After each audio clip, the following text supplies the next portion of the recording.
오늘은 그럼 이제 우리가 학습, 그 다음에 태도, 개성과 라이프 스타일에 대한 핵심 사항을 간단하게 한번 우리가 확인하고 가는 걸로 그렇게 하겠습니다.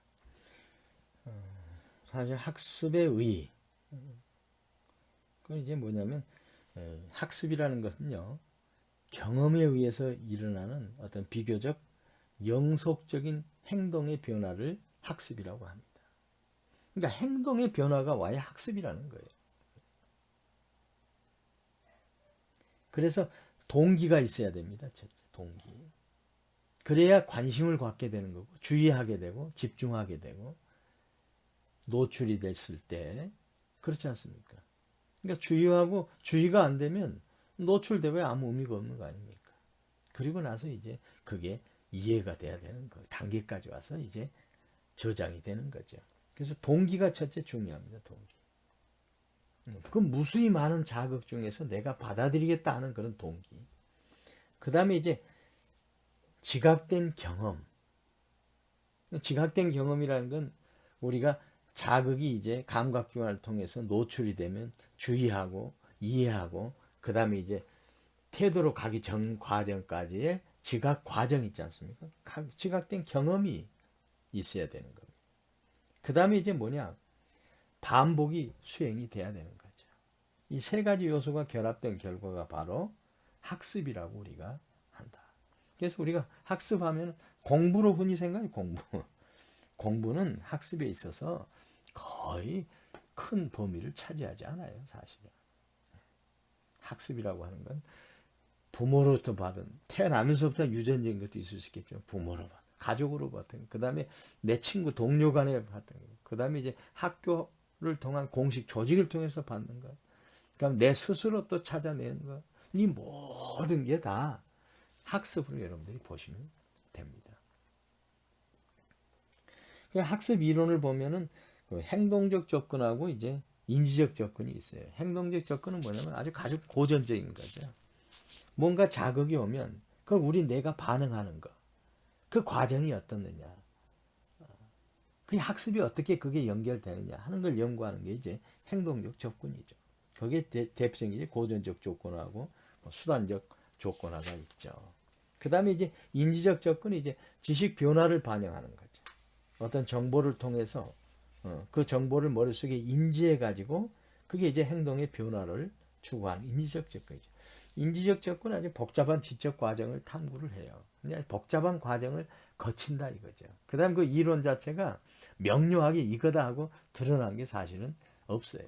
각자의 학자마다 다른 이론을 제시하고, 근데 그런 전체 이론들이 코끼리 전체로 어떤 사람은 코를 만지고 어떤 사람은 다리를 만지고 어떤 사람은 몸통을 만지고 하는 개념으로서 우리가 전체적으로 인지적 접근에 의해서 학습 과정이 이렇게 이루어지고 있구나 하는 것을 이해할 수 있는 겁니다.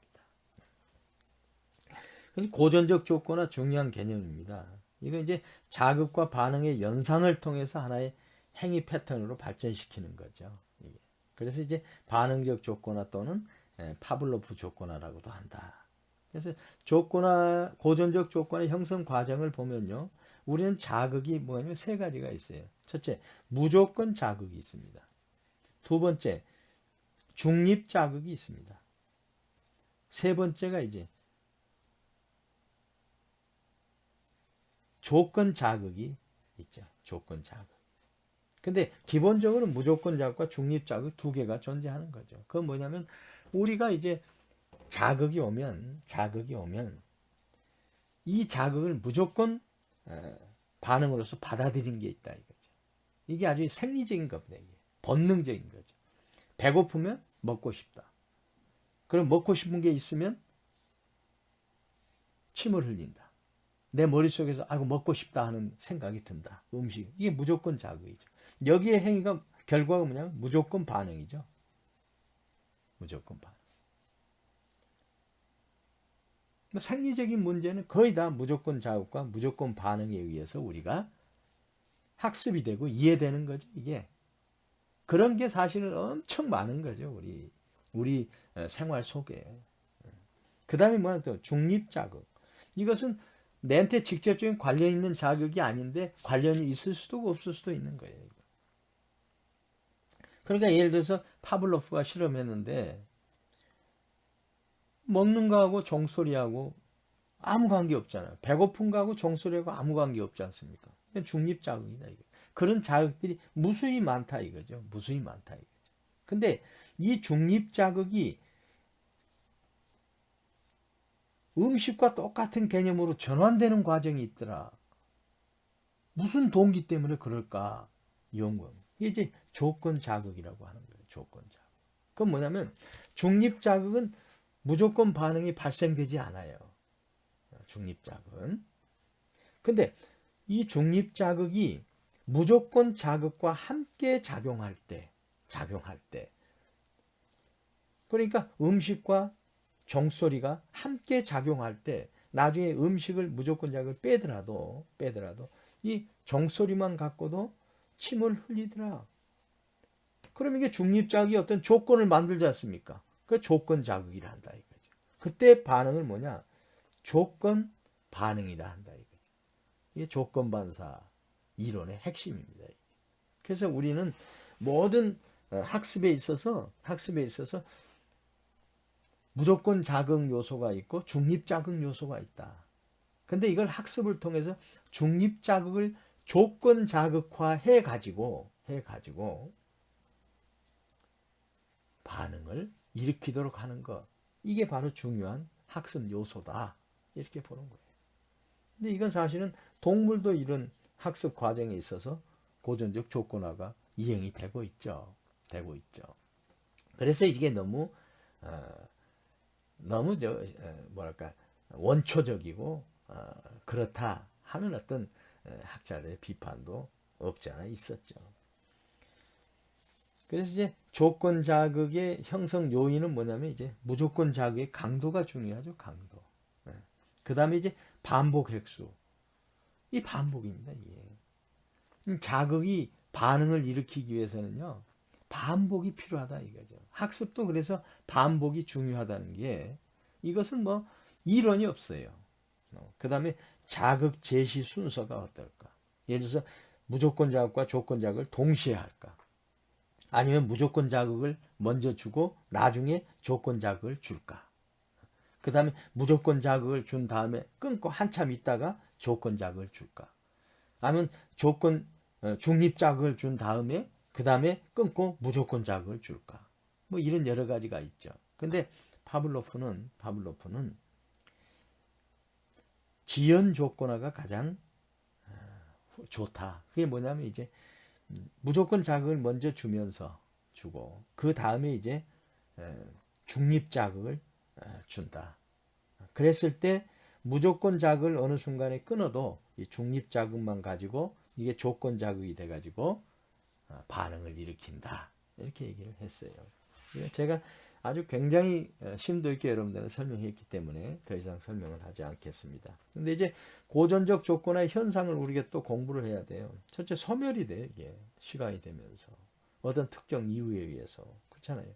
근데 이게 없어진 것 같지만 우리 뇌는 자발적으로 또 이게 회복이 되는 경우가 있어요. 이게요. 예. 그 다음에 또 자극 일반화가 있어요. 그러니까 꼭 종소리만이 아니고 유사한 소리에도 침을 흘리는 경우가 있다. 이게 학습에 다 이용될 수 있는 거죠. 그 다음에 자극 차별화가 있어요. 그 뭐냐면 자극 일반화하고 반대되는 게 있는데 마케팅에서 특히 중요해요. 자극 차별화. 상대적인 조건하고 비교되는 걸 제시했을 경우에 차별화 현상을 통해서 조건화가 발생된다는 거거든요. 이게 이제 마케팅에서 특히 중요하게 우리가 활용하고 있다 공부했고. 그래서 이제 소비자 행동 적용에서의 주의점은 뭐냐면 이제 그림자 효과, 두드러진 조건 자극을 획일한다 이거죠. 그래서 조건 자극이 두드러지게 만들어야 된다. 그림자 효과. 그 다음에 방해 효과는 뭐냐면 기존의 조건 자극이 새로운 조건 자극이 생긴 걸 방해해 버리는 게 있어요. 그래서 방해 효과. 그 다음에 사전 노출 효과는 너무 많이 노출되잖아요. 예를 들어서 무슨 김홍도 선생의 그림이 너무 많이 노출됐다. 그럼 그 자극이 별로 안 온다 이거죠. 예를 들어서. 그래서 사전 노출 효과가 너무 큰 무조건 자극은 조건 형성이 잘 이루어지지 않는다. 이런 데 대해서 주의해서 마케팅을 수행해야 된다. 그 다음에 이제 조작적 조건하고 또는 이제 수동적 조건화. 이건 뭐냐면 이제 썬다이크에서 그 다음에 스키너가 했는데 스키너 상자 이름 잘 아시잖아요. 그건 뭐냐면 이제 행동의 결과가 행동에 어떠한 영향을 미치는지 연구하는 거예요. 그러니까 배고프면 음식을 보면 침을 흘린다 그러는데 배가 고픈데도 음식을 봐서 침을 흘리지 않고 이걸 내가 다른 사람한테 기부하겠다 하는 경우 그건 조건화가 맞지 않지 않습니까? 근데 그건 뭐냐? 다른 사람한테 줌으로 인해서 나는 더 행복 지수가 올라가기 때문에 안 먹어도 배가 부르다 하는 게 이제 조작적 조건화의 핵심입니다. 핵심. 그래서 이건 뭐냐면 강화와 처벌이 있어요. 그러니까 바람직한 행동의 빈도를 증가시킴으로 인해서 바람직한 행동이 더 유발되도록 하는 것. 긍정적 강화. 자꾸 상을 더 주면 더 잘하게 되는 거죠. 그렇지 않습니까? 그 다음에 부정적 강화는 뭐냐면 이 바람직한 행동 빈도가 증가하기 위해서는 부정적 요소를 줄이는 거예요.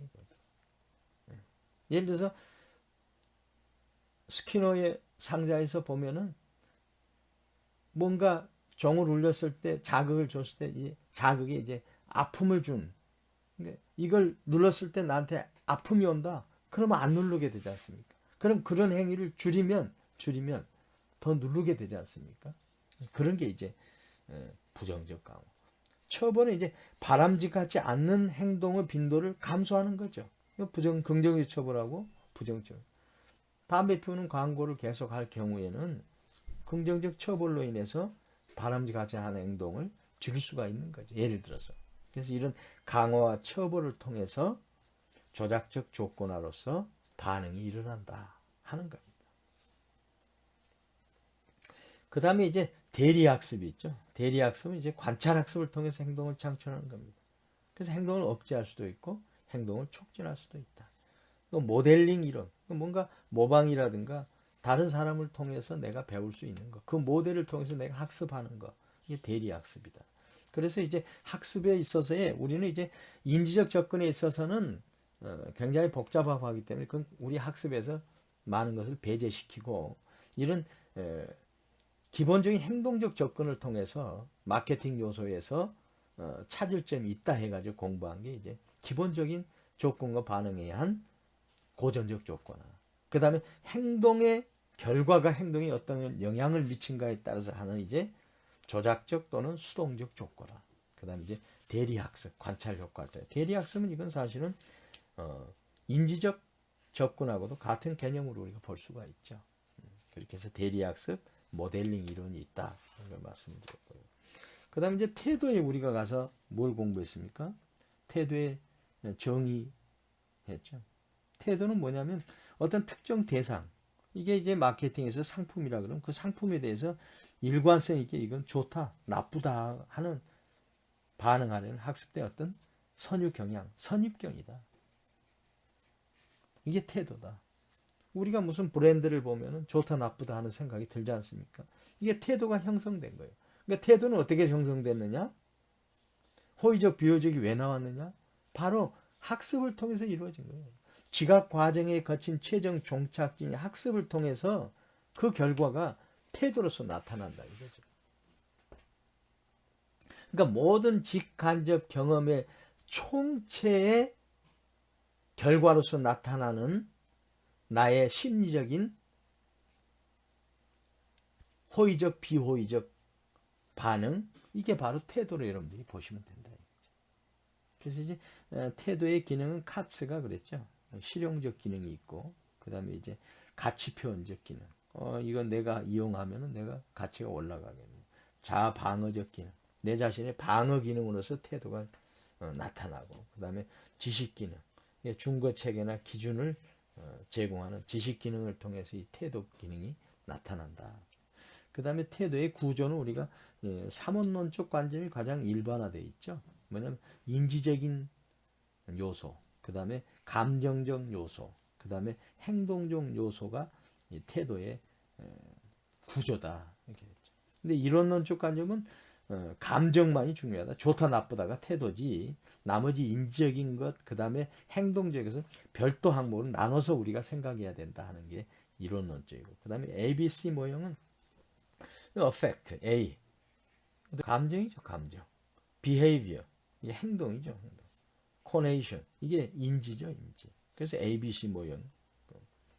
그 다음에 이제 효과 계층 모형에는 이제 표준학습 계층이 있고, 저관여 계층이 있고, 경험적 계층이 있는데, 이거 보면 확실히 이해될 거예요. 표준학습 계층은 먼저 인지하지 않습니까? 인지.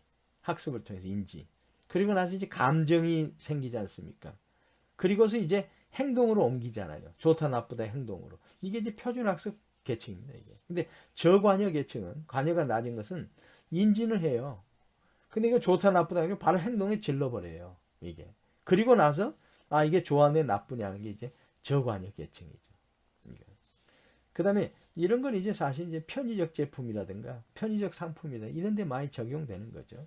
그 다음에 경험적 계층은 이제 감정이 맨 먼저 앞서요.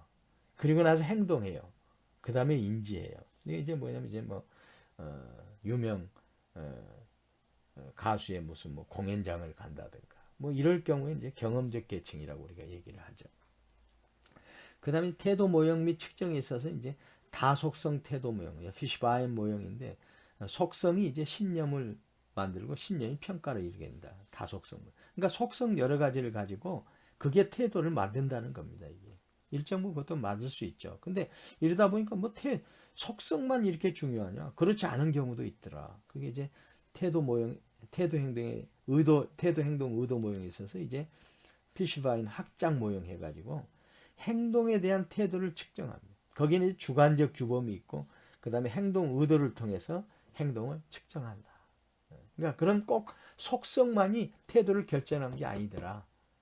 그래서 사회적인 뭔가 분위기라든가 그 다음에 주변 사람들의 의견이라든가 그 다음에 또 내가 평소에 갖고 있었던 그런 어떤 태도라든가 이런 게 이제 다 추가돼 가지고 행동이 드러나더라 하는 게 이제 그러니까 이 피시바인의 다속성 태도 모형을 좀 보완했다 이렇게 이제 보시면 되고 그 다음에 정교화 가능성 모형 패티하고 이제 카치오포가 했는데 이건 태도 형성의 두 가지 중심 경로가 있고 주변 경로가 있더라. 가는 모든 건 단순한 중심 경로를 통해서 운영하는데 주변 경로도 굉장히 태도에 있어 중요한 요소로 작용하고 있다. 그래서 정교화 가능성 모형은 관여도하고 연계해서 우리가 이해할 때 이 태도 모형에 대한 이해가 더 확실하다. 그 다음에 이제 태도 관련 이론에 보면 이제 균형 이론이 있죠. 균형. 하이데 인지적 일관성, 균형과 비균형, 삼각형에 있어서 얘기했죠. 대상과 나와 그 다음에 또 상대편 해가지고 거기에서 이제 균형이 일어나냐, 불균형이 일어나냐, 비균형이 일어나냐 해가지고 이제 인지 부조화 이론은 이제 페스틴즈의 신념, 태도, 행동 간의 불일치였다. 그 다음에 사회적 판단 이론은 쉘프가 수용 영역이 있고 거부 영역이 있다. 그래서 무관심 영역이 있다. 세 가지 영역으로 태도 영역을 구분했다. 그래서 대조 효과가 있고 동화 효과가 있더라.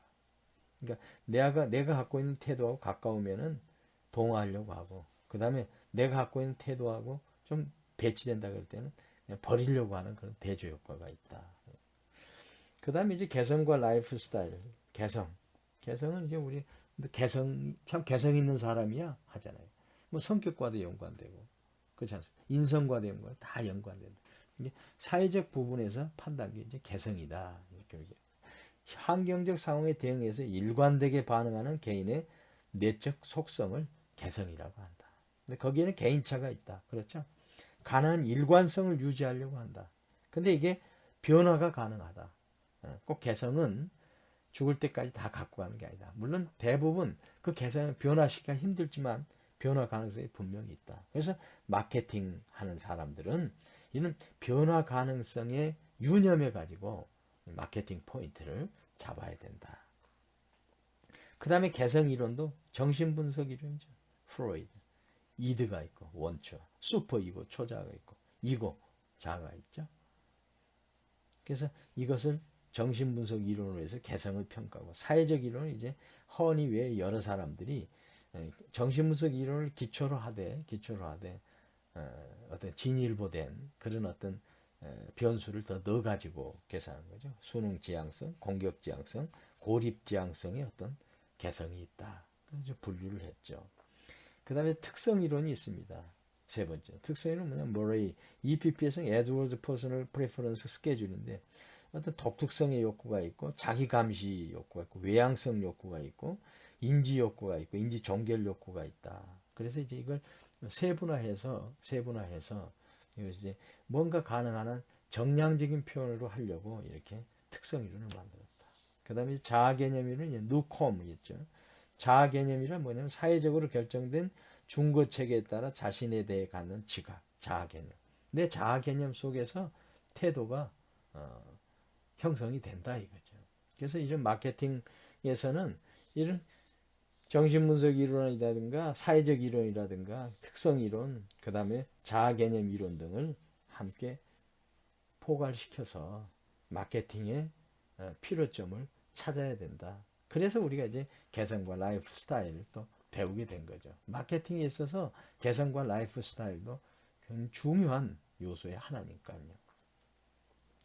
그 다음에 이제 개성과 소비자 행동에 있어서 개성과 행동 간의 관계를 연구한다. 그 다음에 개성 변수와 시장 세분화에 연계해서 연구한다는 거죠. 라이프 스타일은 사람들이 생활하는 방식이 라이프 스타일입니다. 그래서 기존에는 어떻게 소비자 행동을 연구했냐면 인구 통계적 변수만을 했어요. 데모그래픽 해가지고. 그러다 보니까 이게 너무 일반화돼가지고 이것 자체로 다 평가하기에는 시장을 분석하기에는 소비자 행동을 분석하기에는 힘들다. 보완된 게 이제 사회 심리적 변수, 사이코그래픽스 변수를 포함해 가지고 이제 연구가 확대되고 있는 과정이죠. 그래서 이제 AIO 분석이 있습니다.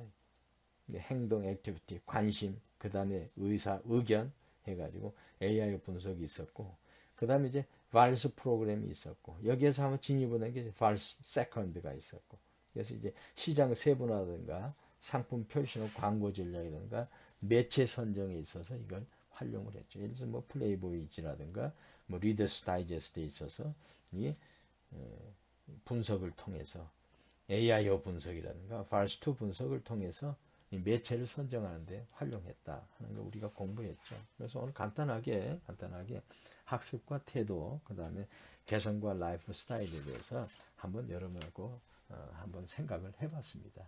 아무튼 여러분들이 제가 이번에 강의 시간을 좀 축소할 테니까 여러분과 충분히 시간을 가지고 이제 여러분들이 지금까지 배운 책 이거 한 2시간 정도면 다 볼 수 있을 거예요. 그렇게 해서 한번 더 반복을 하는 거. 그게 여러분들이 이제 저장 장치 속에 들어가서 장기 기억화돼 가지고 또 그게 리허설을 통해서 이제 인출의 효과를 통해서 이 운용 기억에 있어서 여러분들이 최대한 잘 활용할 수 있다 하는 차원에서 제가 이 내용을 다시 한번 여러분과 함께 반복해 봤습니다.